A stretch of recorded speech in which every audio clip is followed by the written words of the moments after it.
衡，秦业的儿子，他日义士军中的中流砥柱。你觉得要修这么大一个院子，得花多少银子？没人会这么问。就因为陈萍萍这3个字。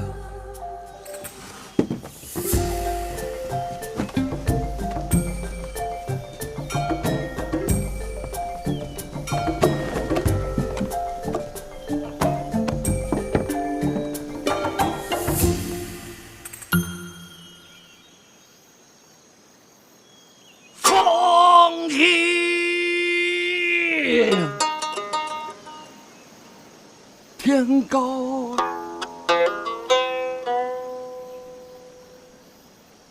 元宵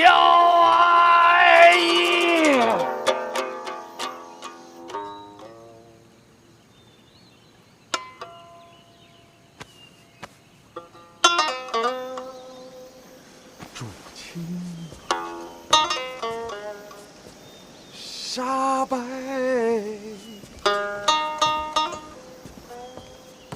鸟飞回，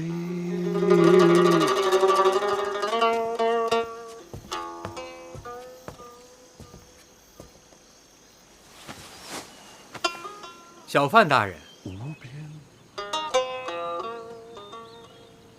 落幕，萧萧小范大人，下。这不是你的诗吗？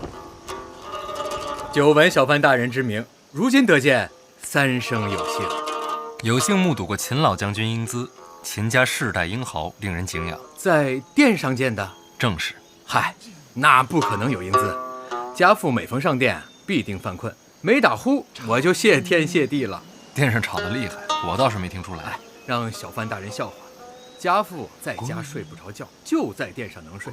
他不用每天上殿，经常去啊，他都是为了补觉。秦老将军是个妙人。我们秦家世代领兵，妙是不怎么妙的，也就比较实在。实在就很难得。万里悲秋啊，常作客。陈院长，我来了。百年平衡啊，多病，他才是正主，你求我没用，还得跟他说。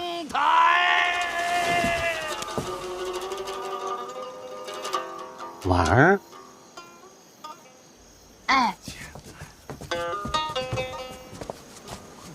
半霜。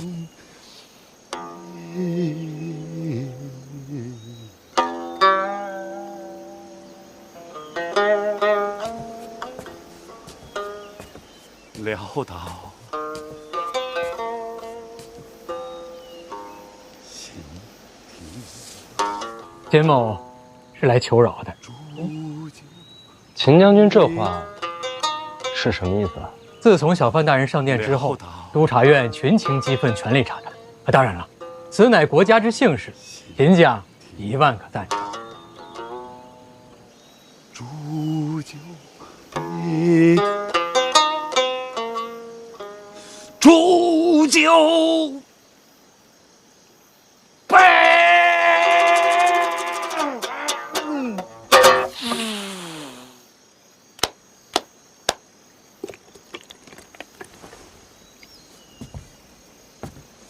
咱们再来一曲。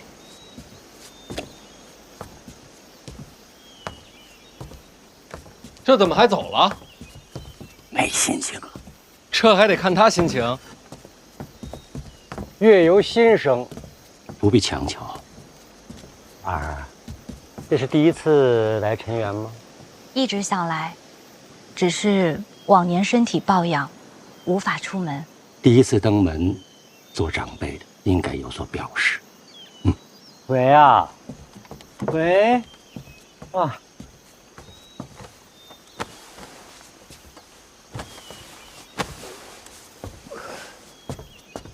婉儿走。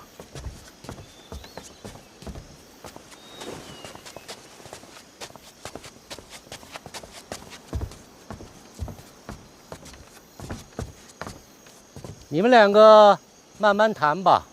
姑娘们，散了吧。小范大人，请。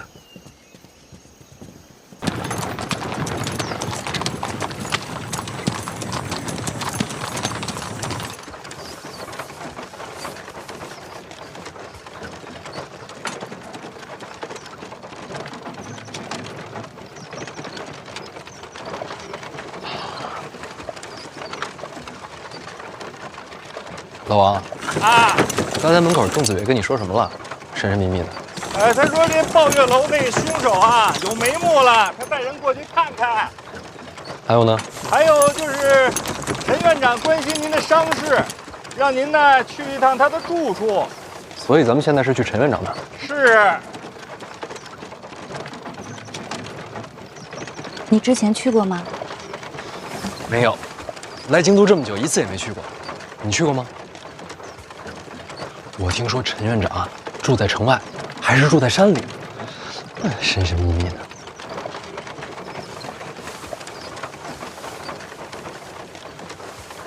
婉儿，你刚才在李承泽面前说那些话，我很感动。这次北齐之行其实特别危险，沈仲不好对付。我跟他多次勾心斗角，在生死之间，我是反复横跳，也就是我命大，这才活着回来。嗯，北齐那个地方啊，我一点也不喜欢，我再也不想去了。沈仲死了，那边好多人记恨我，传我谣言，就是为了换我名声。真的？当然，不信你们老王。我作证啊，大人说的那是句句属实啊。你看，昨夜雨疏风骤，浓睡不消残酒。试问卷帘人，却道海棠依旧。知否，知否，应是绿肥红瘦。完了！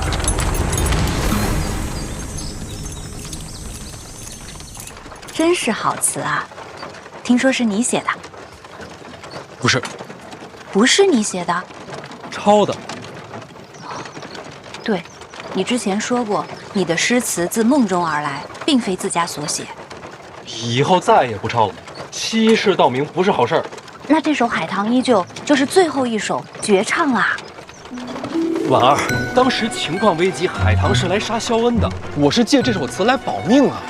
选的不错，跟海棠朵朵这个名字绝配啊！命悬一线，我不敢敷衍。自保？自保。那北齐殿上太后寿宴，你与海棠朵朵携手共舞，也是为了保命？那次是比武。你答应过不骗我的。真的是比武，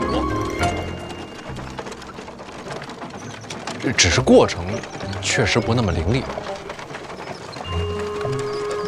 婉儿，不瞒你说，海棠这人性子脾气确实跟我合得来，我拿他当朋友，只是朋友，绝没有其他想法。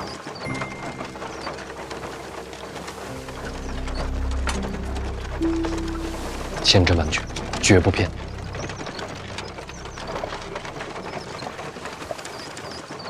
我这么问，其实也是担心海棠姑娘。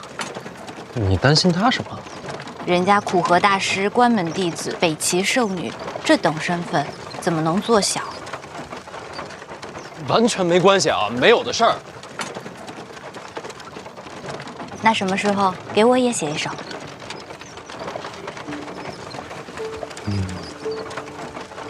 这个有点难。怎么到我这就难了？不是，给别人的我都可以抄，唯独给你的，我想自己写。你得给我时间。要等多久？最好是一辈子。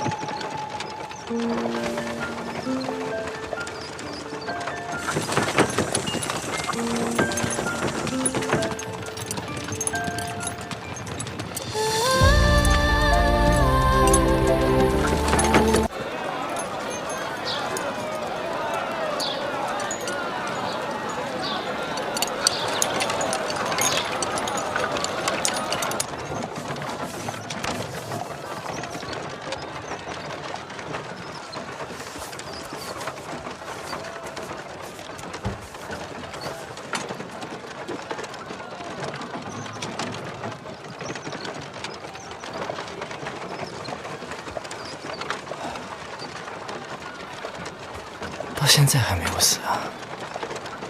看来不用替我收尸了。你猜到那枚毒药是假的了？猜不透，分不清。那你为什么要吃啊？什么都猜透了，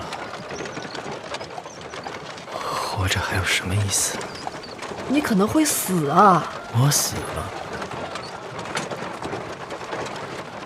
是好事儿，婚姻不就解除了吗？哦，那倒也是。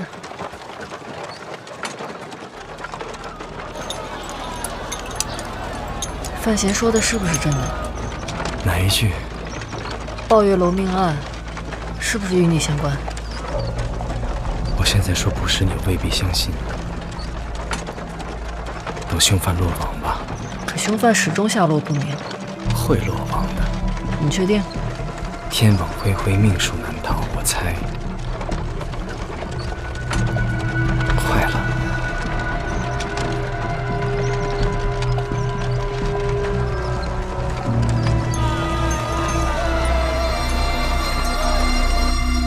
秦将军方才所说是什么意思啊？不瞒小范大人，我们秦家脑子简单，只会打仗，其他那些弯弯绕绕都不太懂。可京都这地方水又太深，我们搞不清楚怎么办呢？只能到处求人，哪儿都打招呼。林相、太子，一个都不敢得罪。也包括二殿下。要不跟小范大人说话爽快。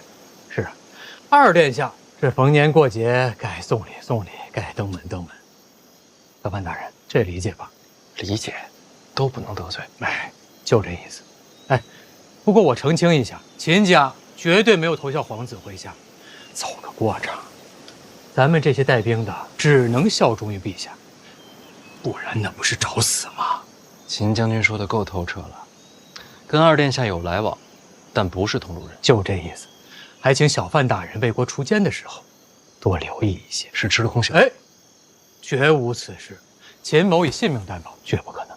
那秦将军就不必向我解释啊，主要是怕误伤，说清楚就好。茶摊是督察院的差事，为什么找我求情？哎，归根结底，那不还都是小范大人的手段吗？秦将军是觉得，只要跟二殿下有来往的，我都不会放过。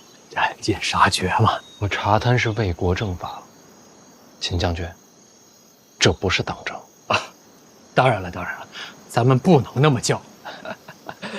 家父啊，一直夸奖小范大人出使北齐，插旗扬威。咱们这些当兵的，还是更欣赏这般做派。秦将军，只要秦家没有贪腐，就绝不会有事。秦家欠小范大人一个人情。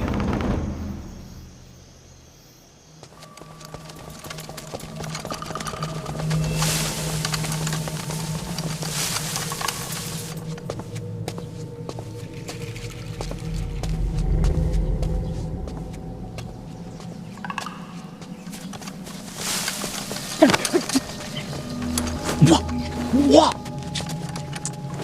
切莫打草惊蛇。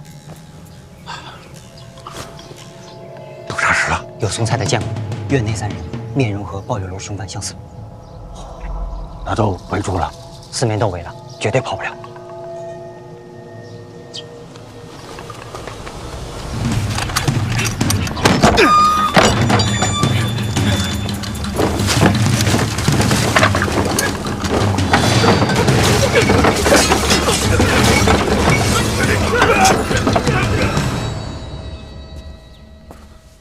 老二，我来吧。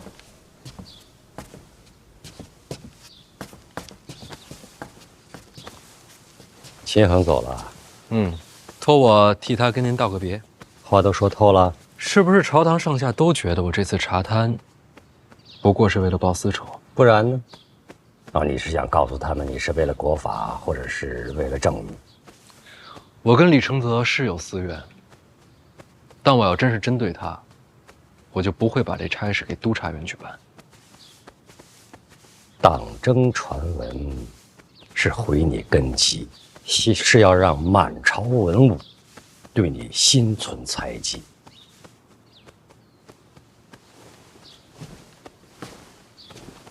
所以我怎么解释都没用了。说什么都不重要，看你怎么做。那我到底要做什么，才能让他们相信我是真心查探，不是针对李承泽？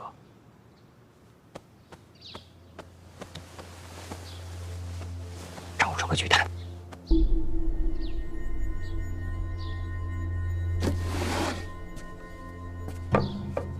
陈院长送的见面礼，各种珠宝，价值不菲。陈园占地之广，早已委之。园中奇山异石，价值连城，还有各路花魁齐聚园中，收拢天下之财。无事国法森严，如此巨贪，舍我其谁呀？陈院长，不用解释，下次上殿直接参我。从今以后，不会有任何人再说你有私怨。那您自己怎么收场啊？做你喜欢做的事，天大的麻烦，我扛着。院长，先别感动，先看看这一处刚刚送来的抱月楼命案的凶犯，邓子月抓到了。太好了，那这样一来，抱月楼的案子就有结果了。院长要不要去审案？巨贪就别插手了。你是提司，也是一处主办，理应由你全权负责。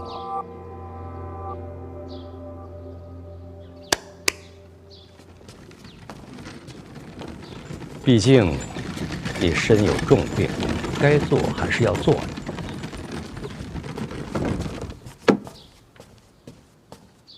还挺精细，要不这个给你，你这把旧的给我。我这把不外接。怎么？里边藏了宝贝？有可能吧？切，你先试试。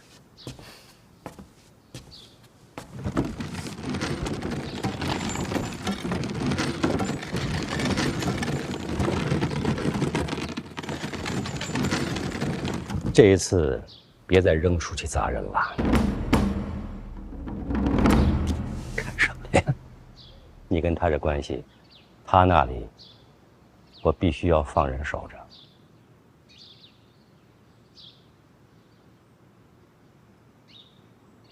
谢谢。跟我说句实话，你给李承泽的是不是毒药？是。他吃了吗？吃了。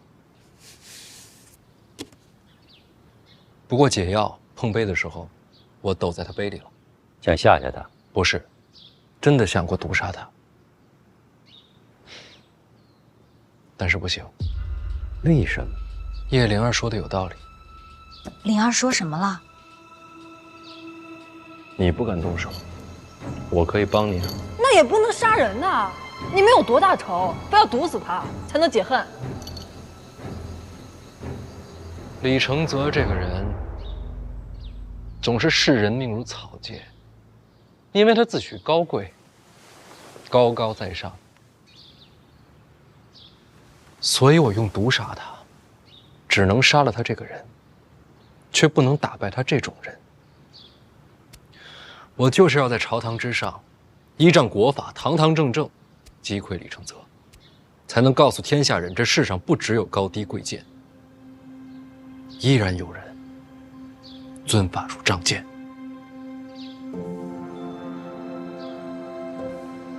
尊法如仗剑。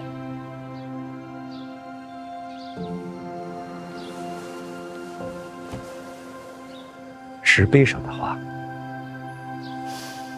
是我娘的话。我希望庆国之法，为生民而立，不因高贵而容忍，不因贫穷而剥夺，无不白之冤，无强加之罪，尊法如仗剑，破魍魉迷途。我不是我娘，没那么大本事，实现不了她所有的理想，但是就一句，哪怕就这一句，我也希望她能在这世上成真。我知道，一定会很难。但是我娘说过的话就刻在了石碑上。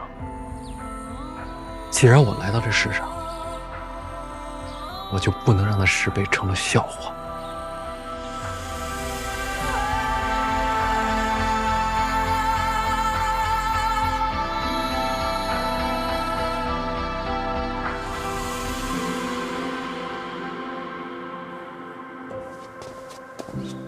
老豆，老豆，李月，李月，你怎么在这儿待着呢？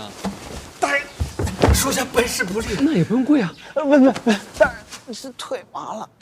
那是怎么了？凶犯死了？没有，跑了？也没有，3名凶徒，一个没了。那怎么就办事不利了？属下着急了，您没回来之前，我带人先把他们都给审了。没审出来？是没审好。不肯招？招？倒是招了。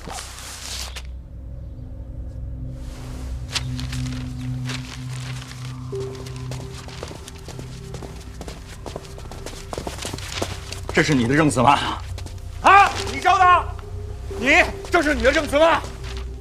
你，给我想清楚了啊！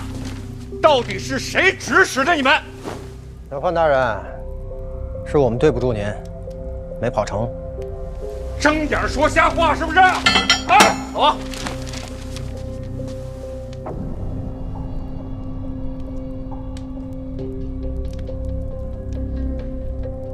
所以幕后真凶是我。我们也想瞒着，可实在是经不住严刑拷打，还望小范大人见谅。严刑拷打了？没有，根本没动手。他们自己主动全都招了。回大人，我们怕疼。好理由，有想法。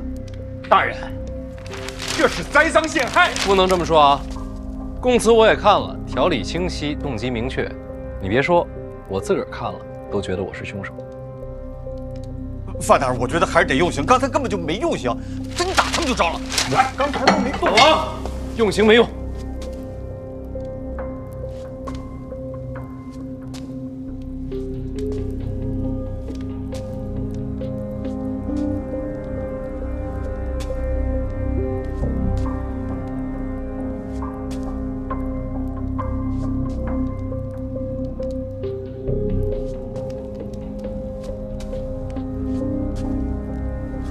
3个等着被我抓呢。大人，话不能这么讲，我们逃了没逃掉，就没想过自己的下场。小范大人，认了吧，国法当前，等官人醒悟，还有机会。明白了，死士。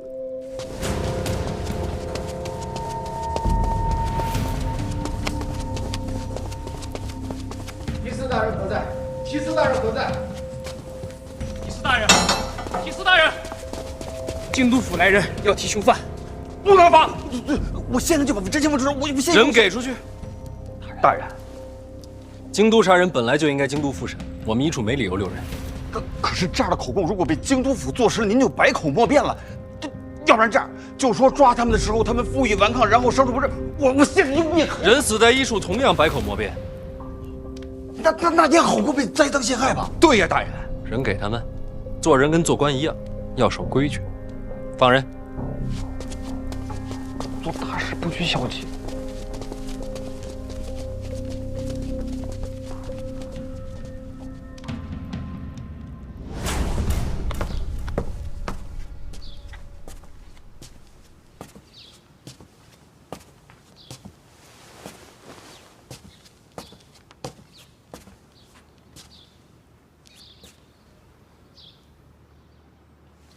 看来你没事了，那我得走了。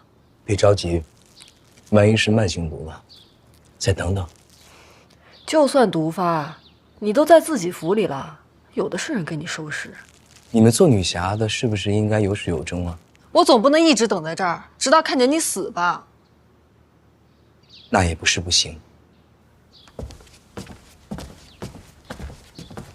殿下，抱月楼凶犯落网了。真的？抓着了？谁抓的？监察院一处。范闲手下抓的。哎呦，不愧是监察院。京都府已经上门提人。京都府？杀人命案本就该京都府接手。人给了吗？一处并未阻拦，人已经到京都府了。京都府尹对此案极为重视，立即升堂，正在审理。用了大刑，3人数度昏死，可始终不肯招出这幕后指使之人。虽是杀人重罪，倒也是忠心耿耿。确实忠心耿耿。我诏，是监察院提司范闲范大人下令杀人，小人句句属实，绝不敢诓瞒。爹，小贤贤来了！爹，小贤贤来了！爹，小贤贤来了！上来吧。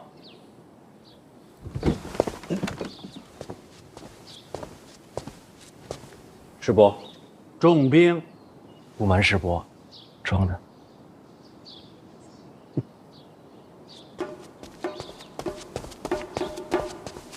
小贤贤，你的病好了。别告诉别人啊。谁问我，我都说你的病还没好。大宝令，大宝，哎，爹，自己去玩去吧。爹，那你一会儿千万不要忘了把大宝一定要带到书房里面去，千万不要让别的大家伙欺负他呀。好。小贤贤，我等你。大宝，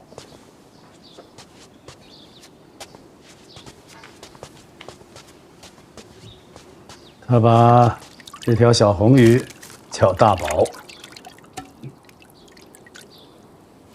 装不装病已经不重要了，你知不知道，京都府已经审出结果了，那3名凶手一口咬定买凶杀人的就是你。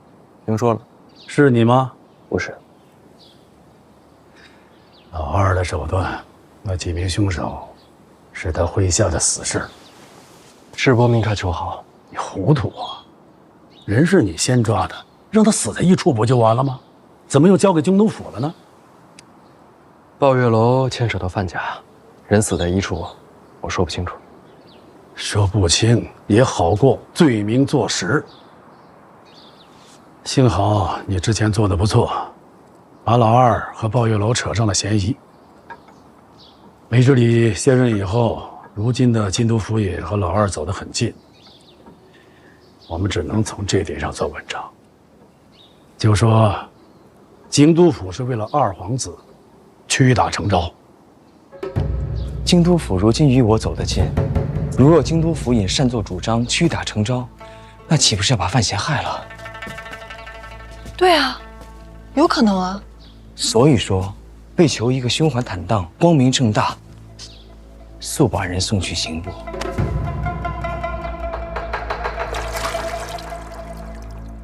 把人移送到刑部，什么时候的事儿？就来世伯这儿之前刚收到的消息。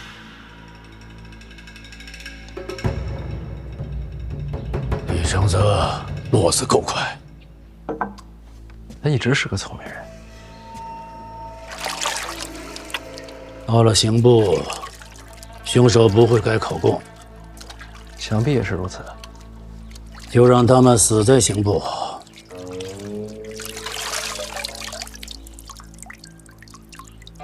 还是不行，人可以死，供词可以改，但是痕迹过重，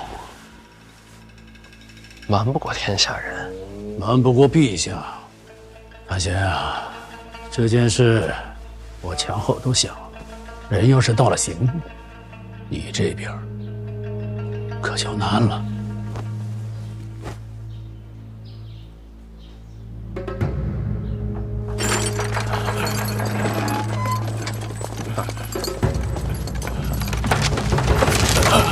上去吧，就这。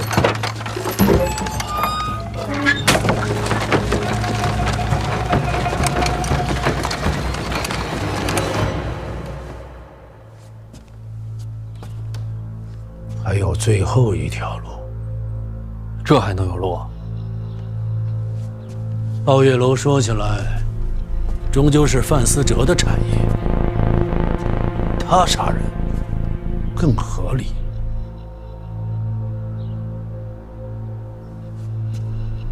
您这是要我把罪名推到范思哲身上？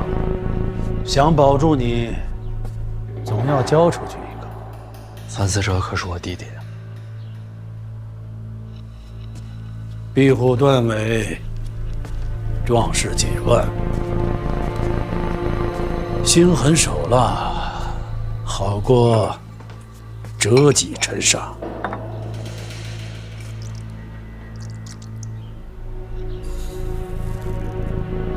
师伯，那您有没有想过，若是今日我能交出范思哲，未来就也可以牺牲大宝。这样的范闲，您愿意见到吗？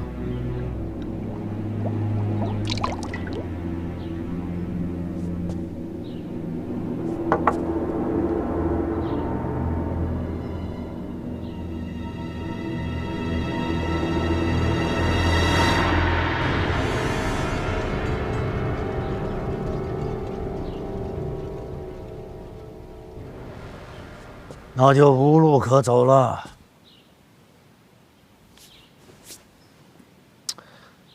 其实还是有的。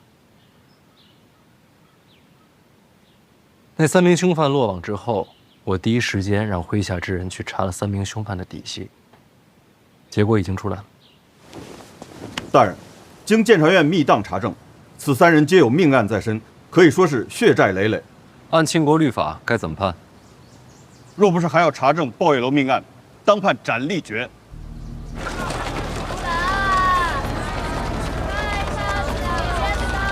那囚笼里压的是谁啊？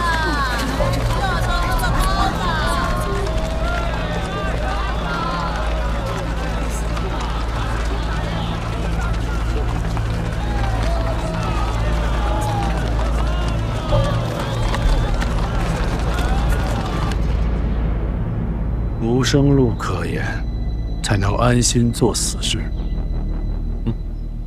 所以这3个人早就应该死了。要杀他们，早在1处便该动手。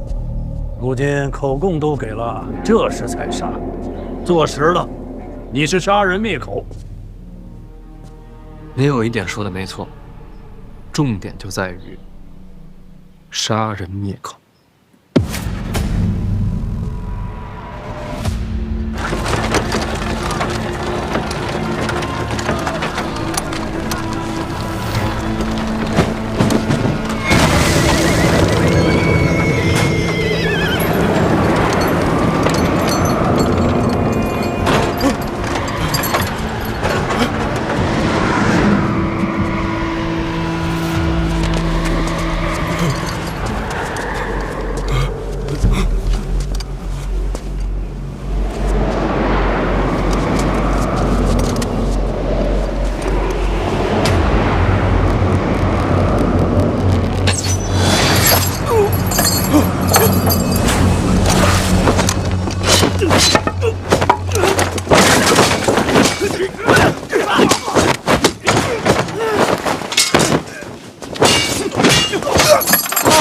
杀人了！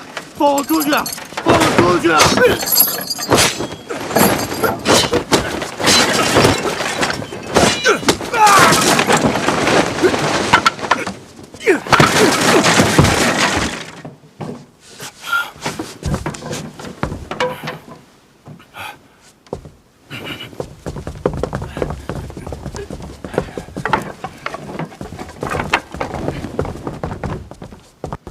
那边，快！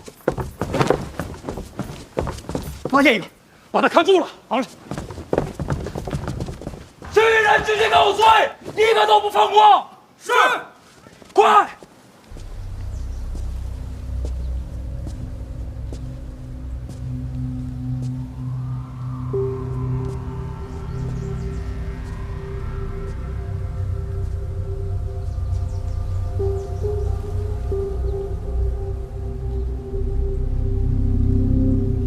怎么了？殿下，京都府大门外有刺客出手，将3名凶犯当场击杀。这么刺激，都死了吗？都死了。谁杀的他们？那要看是他们把谁供出来了。范闲？不会吧？我刚还说他是被冤枉的。难道真是范闲？刺客抓了吗？逃了大半。那就是说有人被抓，抓了1个。这么不小心啊！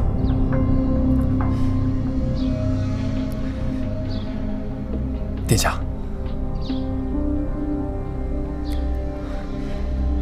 什么表情？被抓的刺客已被确认身份，是范无咎。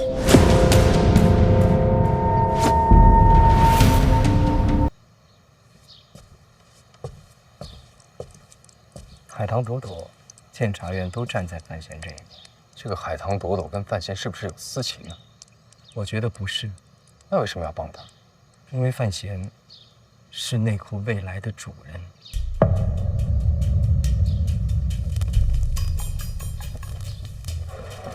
危难之际，圣女出手相救，感激不尽。还行吗？行，行。什么行？上京城了。好。跟你们南庆、京都比呢？各有千秋。这鬼鬼祟祟怕什么呢？我怕他们把我认出来。齐国人和庆国人长相上没什么区别，不用担心，你光看脸看不出来。你别发。你知道我在秦国多出名吗？爹是范建，五武尚书，司南国，像你们这异国他乡的，我这高贵子弟多危险！我现在开始佩服你们姓范的了。谢谢啊，走了。等会儿，你刚叫我什么？爱听这个，但我只能在这儿这么叫你啊，嫂子。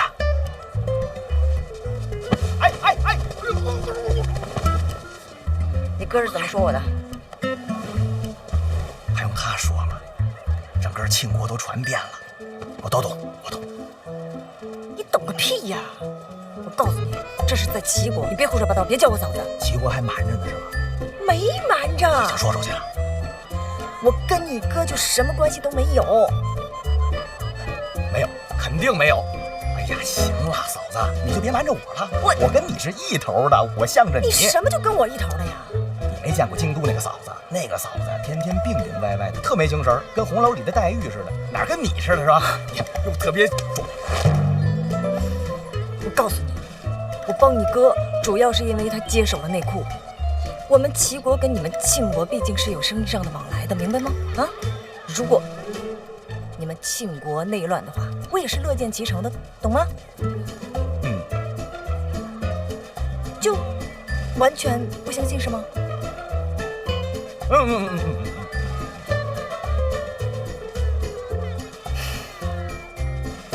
跟上。上哪儿，嫂子？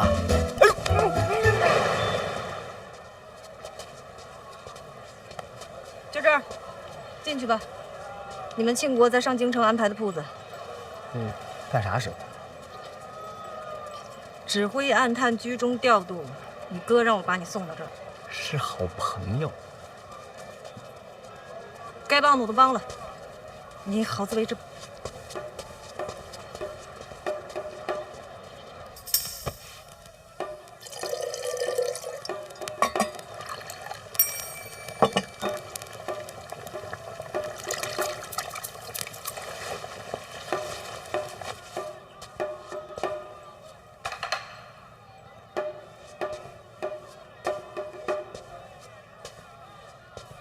人呢？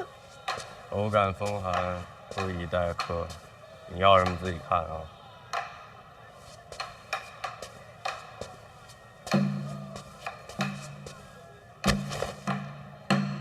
罗宝坤，范思哲，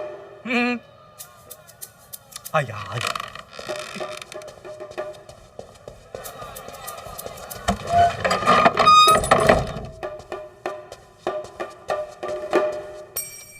对，那边要啊！你哥呢？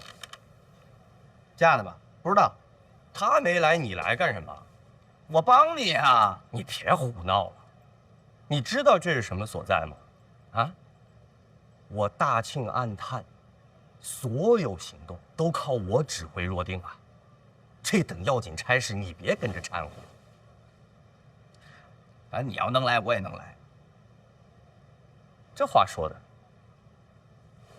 严冰云知道吗？知道啊，监察院四处的吗？不是，那样的人物，在北齐可都失了手啊。你再看看我啊，在我的布局之下，这个小铺安然无恙，仿佛潜于九渊之下，毫无破绽。这般手段，你还敢小瞧我啊？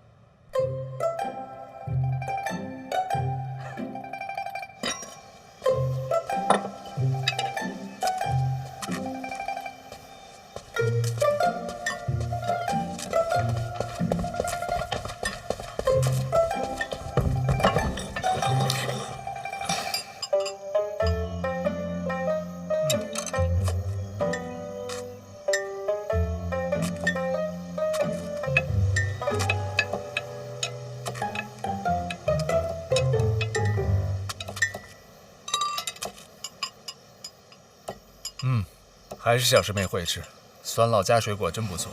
师兄，怎么想着来看我了？陛下叫我来的，他就想问问范思哲是不是送到郭宝坤那个油铺去了。连陛下都知道这个油铺了？哼，何止，满朝上下各部官员，现在谁不知道？别说他们了，咱们老师成日清修，足不出户，现在都知道那个油铺了。陛下特意说了。郭宝坤是人才，千万得留住，可别换个聪明的来。那容易，假装没发现他不就行了？哎呦，难呐！做事太不小心，漏洞都出现的那么突然，要假装不发现还得合理，太难了。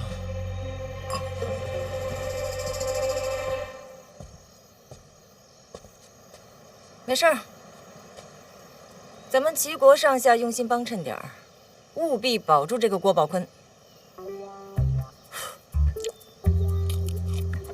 这北齐锦衣卫，在我看来，就如同草鸡瓦狗一般。上京城谍网如今在我的掌管之下，万无一失。哎，我这么跟你说吧，现在禁军巡城都不打我这儿过了，可见藏得多好。听着倒是挺厉害啊，总感觉哪儿不对。哪儿不对？你说，你尽管说。哪儿都对，哪儿都对。既然呢，你哥让你跟着我啊，那我就给他个面子，你好好学学，也多看看。这样，下回踏青你跟着我们一道去。什么？踏青？跟谁？暗探啊。暗探平时还能踏青呢？怎么了？大家身处险境，背井离乡，难免心生忧惧。那我就想着，没事我们可以聚一聚啊，踏踏青，吃吃饭，哪怕一块看看书也好呀。这样吧，我是说，万一呀，就是你跟这些暗探们正欢聚一堂的时候，北齐给你们一网打尽了怎么办？无人察觉异常。由此可见啊，我郭某天生就是暗探之才，你哥算是挖到宝了。好，可惜了的呀，你也要回去了。回哪儿去？回京都啊。我哥让我来找你，就让你回去。为什么？我也不知道啊，反正说是之前跟你有什么约定，答应你了要救你爹一命。真的？啊，说时机到了。他说让我做什么了？我不知道，你自己问他去呗。那这儿怎么办？交给你来接管。我交给我怎么了？不就天天带他们游山玩水的聚会吗？但是啊，这次我得先送你回去。行。干嘛？哎呦，这都什么呀？这是，咱不着急吧？现在收拾东西，马上就走。咱不再谋划了？有什么好谋划的？路上那么长时间呢，可以慢慢想啊。出其不意才能杀敌于不备啊。要动作够快，敌人根本反应不过来。郭宝坤跟范思哲离开了油铺，朝城外走，还背了行囊。是，一出门就被发现了，大伙都守着呢。这是要回庆国？看着像。怎么办？放不放？我哪知道？哎呦！要不你去问问陛下，他不是要留着郭宝坤吗？陛下说了，范思哲和郭宝坤的事儿，你做主。有人顶郭宝坤的位置吗？没有，走得很突然。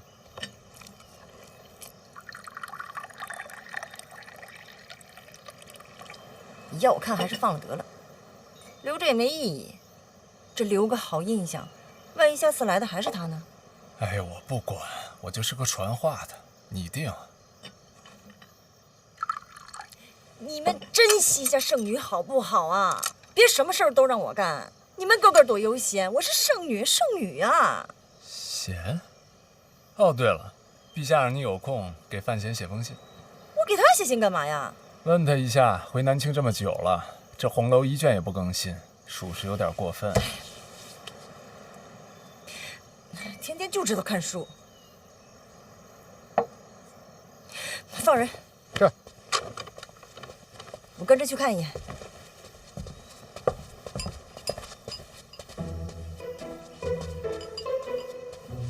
他自己怎么不写？为什么让我写？范闲啊。范闲怎么了？你不是跟他说得着吗？我跟他说得着个腿儿啊！哎，小师妹，你已然是圣女了，言辞注意优雅点儿。我跟他没关系。我跟他有关系。你们，我烦死了！小师妹，记得写信，信里催更。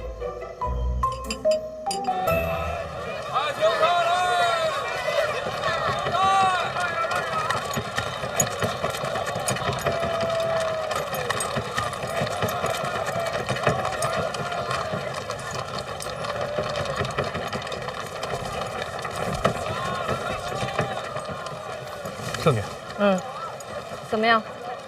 一路上鬼鬼祟祟的，好像人觉得发来有问题，不过被我们按下了。车哪来的？和马航租的。租到哪儿？租到边境。就直接说去边境，半路换个车都没想过。可不是嘛，车马航老板当即就派人报了官，不过被我们压下来。敢问圣女，是让他们安全回到南庆吗？没错。那我们得跟随一路啊。辛苦你们了。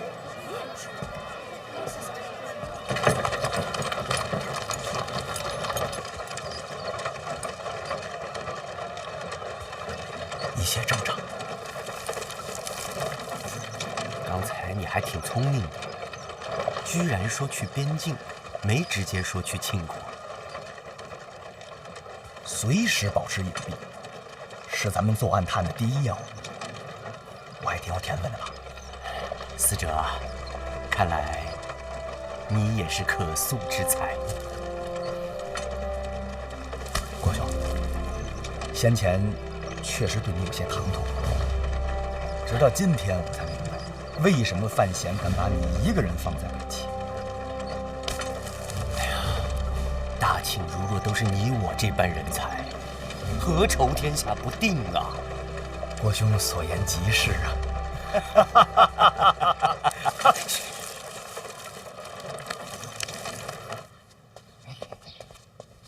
大人，两个消息啊，一个呢是这范无咎在刑部都已经招供了。怎么说的？我在殿下府上做事，圆梦与靖王世子相识，世子又与我们家殿下常常走动，我便认识圆梦。圆梦转头抱怨我，我看这是个好买卖，就偷偷瞒着殿下，帮着抱月楼办了几个卖身契。可惜此事被人知晓，我就雇人行凶。之后就有了杀人灭口。我太贪了，都是我干的。他说的倒清楚，全是自己一个人的错。他说呀，这个买凶是故意冒着您的名义，想要栽赃给您。这不合理啊！他既然冒充我买凶，又为什么要杀人灭口呢？查这个凶手啊，已经查到他身上了，他不杀人灭口已经不行了。他这么一说呀，倒是撇清楚了您的嫌疑。我原来还担心呢，担心他往您身上泼脏水，说跟您同盟呢。二皇子现在跟我这局面，他会下刀客跟我同盟，说出去都没人信。他现在啊，已经顾不上我了，只能尽量撇清跟二皇子的关系。那他能撇清吗？怎么可能呢？京都的人有那么好骗吗？可是刑部说供词没什么问题。睁一只眼闭一只眼，大家心知肚明罢了。哎，你刚刚不是说俩消息吗？还一个呢？啊，有人又来探望您的病情了，病重不见客。是督察院的赖明成，就上回操我那个。没错，就是他。他来看望我的病情，这是哪一处啊？我家大人呐，那是重病缠身呐。但是听说赖大人到了，他强撑着也要跟您见上一面。你们家有多大？我们家，范府。范家这，不知道。各部官员所居宅邸大小是按照职别各有限定的。啊，如果范府逾制，我一定要裁上一本的。那要不您给量量？今天没有准备，有尺子吗？您等会儿，我给您借一把去。啊，不用了。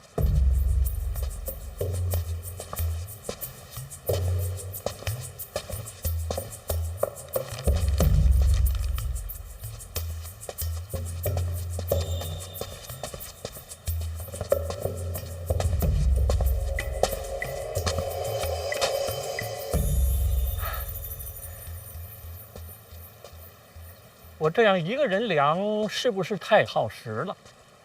不知道，反正没人这么干过。要不我帮您，咱一块儿量。今天就算了，下回吧。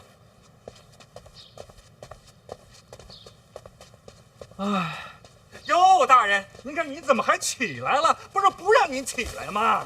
小范大人，赖御史来了。哎呀，赖御史啊，我都这样的了。我就不起来了啊！哎，小范大人，我问过太医，说你是重伤，买了些红枣，给你补补气血。多谢多谢。我们这些督察院的靠的就是一点俸禄啊，不比那些官员。你可能也听说了，在京都府里，只有我们这些御史是最穷的。本想给你买些补品，只是捉襟见肘，买不起，请见谅。红枣挺好，我就喜欢红枣。赖御史，请坐吧。老王，看茶。我坐坐就走。您请坐。我给您倒上啊。小范大人，令尊中毒，你又重伤，是不是二殿下所为？我只能说没证据，不好说。范无咎的供词，你听说了吗？听说了。你要参皇子？我等身为御史言官，理当秉公执谏。那我敢问一句，您这话干嘛跟我说呀？贪腐一案侦办至今，从名册上往下查，京城的官员受牵连的，都与二殿下有密切的来往。如果继续查下去，发现前房极深，光靠我们督察院实在是太难了。所以你的意思是查不下去了？除非是监察院能够给我们提供相关的案卷。找我帮忙？不是找你，是找监察院合作查探。那你应该去监察院呀，来我家做什么？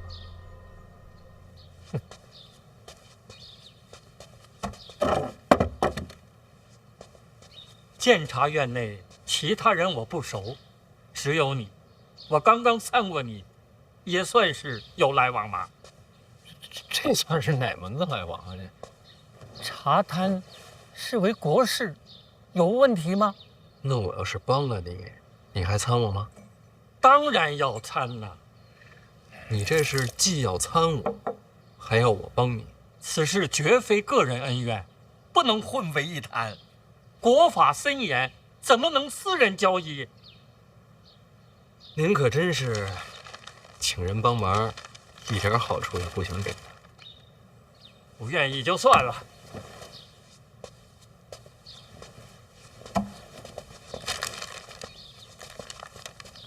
可以。怎么？可以合作。老王，哎，带赖御史去趟监察院，一处有哪些案卷相关的，他想看都可以看。好嘞。小范大人，你跟我想象的有点不太一样。赖御史，虽然你过去参过我，将来可能还要参我，但我总觉得有朝一日，我们或许可以做朋友。那不能，行公事者怎能有私意？有道理。不过，小范大人，你我在查府反贪上面也许会有合作。为了国事，我想再多问一句，你的病什么时候能好？怎么了？你病好之后，抱月楼一案，我要参你啊。那这一处的案卷，您多久能看完？1日足矣。2日，2日之后上场。2日病就好了。吃了您的枣，可不能耽误你参悟。那好，2日后朝堂上见。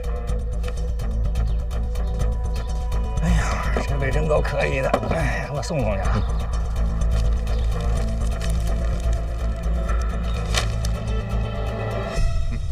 你也难得啊，才被督察院参了不久啊，又一波来了，还把我一块带上。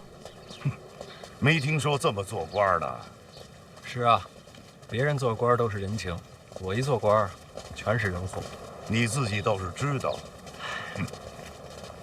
是我错了。谁说你错了？伤天害理、贪赃枉法那才是错。好好做事，不就是麻烦吗？你爹我什么都怕，就是不怕麻烦。我，那个，您没事吧？我倒无妨啊，只要2位康复就好。